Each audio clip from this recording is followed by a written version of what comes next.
तय करेंगे कि आप किस वर्ग का प्रतिनिधित्व कर रहे हैं, समाज सुधार का या आप उस संकीर्ण मानसिकता के शिकार हैं। ये तय आपको करना होगा। तो महादेव गोविंद रानड़े, इनको बोलता जाता है महाराष्ट्र के सुकरात, महाराष्ट्र के सुकरात, महाराष्ट्र के सुकरात, महाराष्ट्र के सुकरात। अब समझे सुकरात कहने का क्या मतलब है? आप जानते हैं सुकरात कितने लोग जानते हैं? हम सब करके बताएं। सुकरात मतलब बहुत गजब आदमी है इस दुनिया। वो मूर्ति बनाते थे, मूर्ति स्कल्प्टर, मूर्तिकार थे, और मूर्ति बना के जितने पैसे वो इकट्ठे करते थे तो उन पैसों को वो खर्च करते थे उस आदमी से चर्चा करने में जो उनकी जिज्ञासाओं को खत्म कर सकता है। कैफे में ले जाते थे लोगों को पकड़ के, उनको लगे ना इलाके का कोई चर्चित आदमी है, मेरे सवालों का जवाब ये सही तरीके से दे सकता है, उसको कैफे में ले जाते थे, भाई साहब तुम कॉफी पियो और मुझसे बात करो, चर्चा करो मुझसे। और जब तक संतुष्ट नहीं हो जाते थे तब तक उसको छोड़ते नहीं थे। सोक्रेटिस, अब पढ़ते होंगे, सुकरात, कोई किताब नहीं लिखी उन्होंने, कुछ नहीं लिखा, कुछ नहीं, बस इनकी वाइफ इनसे लड़ती थी, बोले कि यार तुम जो है सारा पैसा तुम्हें घर में चीजें है नहीं और तुम क्या मतलब लोगों के ऊपर खर्च कर देते हो, है ना।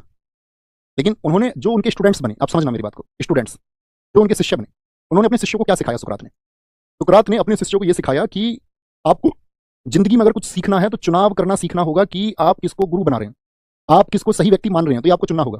कहीं ऐसा तो नहीं आपने शक्ति ऐसे व्यक्ति को दे दी है कि जो डिजर्व ही नहीं करता। तो वो लोगों के अंदर चेतना भरते थे, चेतना, तुम्हें सवाल करने चाहिए, सवाल।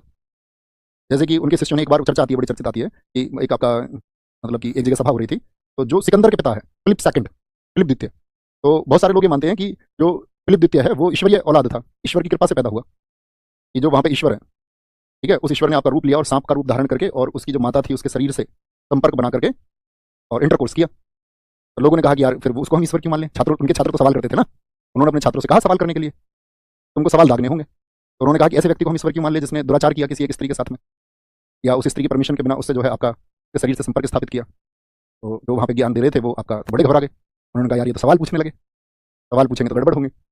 जैसे एक जज साहब को उनके स्टूडेंट्स ने पकड़ लिया, तो लोग अरस्तु का विरोध करने लगे फिर इस बात पर, लोग जिनकी बनी बनाई सत्ता के खिलाफ सवाल उठ रहे थे। जैसे अरस्तु के शिष्यों ने एक बार एक जज को पकड़ लिया, उन्होंने जज से पूछा कि तुम जो ये कहते हो to be hang kill that, तुम जो ये फांसी पर लटका देते हो किसी भी व्यक्ति को, तो तुम कैसे तय करते हो कि वो व्यक्ति हत्यारा है, वो एक किलर है? कैसे, किस पैमाने पर आप ये मानते हो? तो उसने कहा जो किसी की हत्या कर दे वही हत्यारा है। जज ने कहा, उन्होंने कहा नहीं तुम गलत कहते हो, हमारे गुरु ने हमको ये समझाया कि अब उसे एक सवाल कर दिया उन्होंने जज से, उन्होंने कहा अच्छा तुम एक बात बताओ, जो बॉर्डर पे एक सैनिक दूसरे सैनिक की हत्या कर देता है विदेशी दुश्मन की, तो क्या वो भी हत्यारा है? तो जज को अपनी परिभाषा बदलनी पड़ी।